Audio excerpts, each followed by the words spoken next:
నిజామాబాద్ నగర master plan ప్రతిపాదన మరుగున పడుతోంది. కొన్నేళ్లుగా ఈ అంశం కేవలం రాజకీయ ప్రకటనలకు మాత్రమే పరిమితమవుతోంది.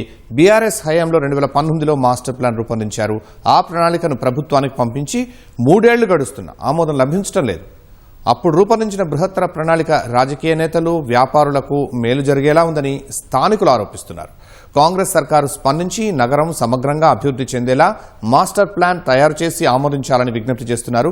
ప్రతిపాదనకే పరిమితమైన నిజామాబాద్ బృహత్తర ప్రణాళిక అంశంపై మా ప్రతినిధి జైపాల్ గ్రౌండ్ రిపోర్ట్.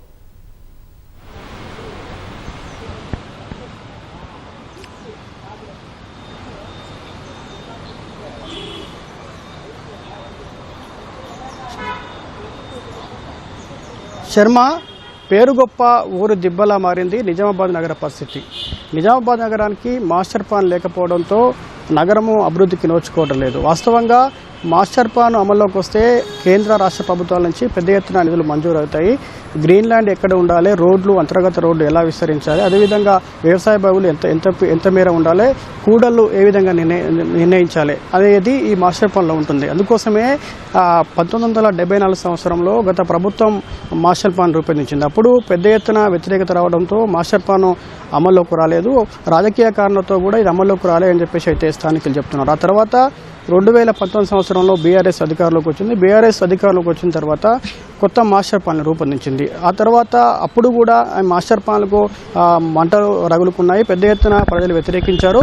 తమ విలువైన భూములు ఈ మాస్టర్ ప్లాన్లో పోతున్నాయని చెప్పేసి ఆవేదన వ్యక్తం చేశారు. పెద్ద ఎత్తున దాదాపు 15 నుంచి 20 రోజుల పాటు ధర్నా నిర్వహించారు.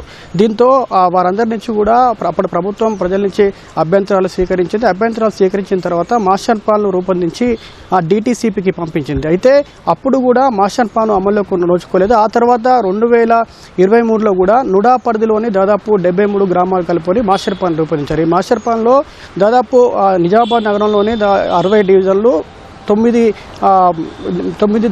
విలీన గ్రామాలు, అదేవిధంగా 73 నుడా పరిధిలోని గ్రామాలను కలుపుకొని మాస్టర్ ప్లాన్ రూపొందించారు. ఇందులో భాగంగా దాదాపు ఔటర్ రింగ్ రోడ్డు 200 ఫీట్లతో ఔటర్ రింగ్ రోడ్డు, అదేవిధంగా ఇన్నరు రహదారులు, అంతర్గత రహదారులు కాలనీలలో దాదాపు 120 ఫీట్లతో నిర్మించాలని చెప్పేసి అప్పుడు నిర్ణయించారు. అందుకు అనుగుణంగా ఆ ప్రభుత్వం కూడా చర్యలు చేపట్టింది. ఆ తర్వాత అప్పుడు ఉన్నటువంటి మంత్రి కేటీఆర్ కూడా నుడా పరిధిలోని దాదాపు 73 గ్రామాలకు కూడా మాస్టర్ ప్లాన్లో కలపాలని చెప్పేసి ఆదేశాలు జారీ చేయడంతో నుడా పరిధిలోని దాదాపు 33 మండలాల్లోని 73 గ్రామాలను నుడా పరిధిలోకి తీసుకొచ్చి మళ్ళీ మార్పులు చేర్పులు చేసి DTCPకి పంపించారు. అప్పుడు దాదాపు అది పంపించి కూడా దాదాపు 3 ఏళ్ళు గడుస్తున్నా కూడా ఆమోదం లభించలేదు. గత ప్రభుత్వం బీఆర్ఎస్లో కూడా ఈ మాస్టర్ ప్లాన్కు ఆమోదం లభించలేదు. ఇప్పుడు కాంగ్రెస్ ప్రభుత్వం వచ్చి దాదాపు 2.5 ఏళ్ళు గడుస్తుంది కూడా ఇప్పుడు కూడా ఈ మాస్టర్ ప్లాన్కు ఆమోదం లభించలేదు. ఫలితంగా ఈ నిజామాబాద్ నగరం అంతా కూడా అస్తవ్యస్తంగా తయారవుతుంది. నిజామాబాద్ నగరంలోని రోడ్లన్నీ కూడా ఇరుకుగా మారి ప్రజలు ఇబ్బందులు పడుతున్నారు.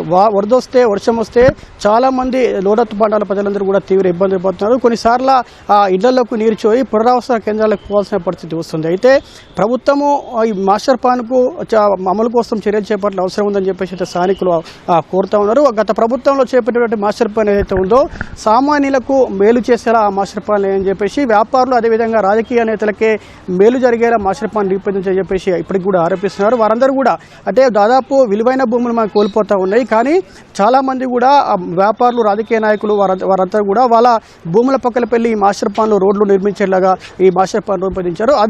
ఆ మాస్టర్ ప్లాన్ను రద్దు చేసి కొత్తగా మళ్ళీ మాస్టర్ ప్లాన్ను రూపొందించాలి. ఆ మాస్టర్ ప్లాన్ దాదాపు కార్పొరేటర్లు, అదేవిధంగా కాలనీలో ప్రజాభిప్రాయ సేకరణ చేపట్టాలి.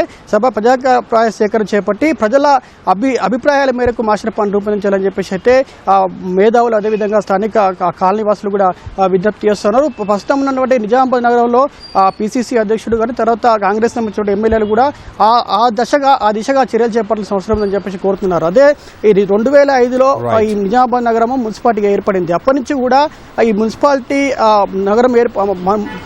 తర్వాత కార్పొరేషన్గా అవతరించింది. కార్పొరేషన్ అవతరించిన తర్వాత నిజామాబాద్ నగరం అభివృద్ధికి నోచుకోవట్లేదు. కాలనీలన్నీ కూడా దాదాపు చిన్న రోడ్లతో కూడా ప్రజలు ఇబ్బందులు పడుతున్నారు. అయితే అందుకోసమే ప్రజలు కోరుతున్నది ఒకటి, మాస్టర్ ప్లాన్లు 2019 అదేవిధంగా 2023లో రీడిజైన్ చేసి రూపొందించిన మాస్టర్ ప్లాన్ను వెంటనే మళ్ళీ రద్దు చేసి కొత్త మాస్టర్ ప్లాన్ ప్రజల అభివృద్ధి మేరకు కొత్త మాస్టర్ ప్లాన్ రూపొందించి ఆమోదం తెలపాలని చెప్పేసి స్థానికులు కోరుతున్నారు. ఇది నిజామాబాద్ నగరంలో మాస్టర్ ప్లాన్ జాప్యానికి సంబంధించిన తాజా సమాచారం. కెమెరామెన్ మనోజ్తో Jaipal, ETV news. News Nizamabad నుంచి.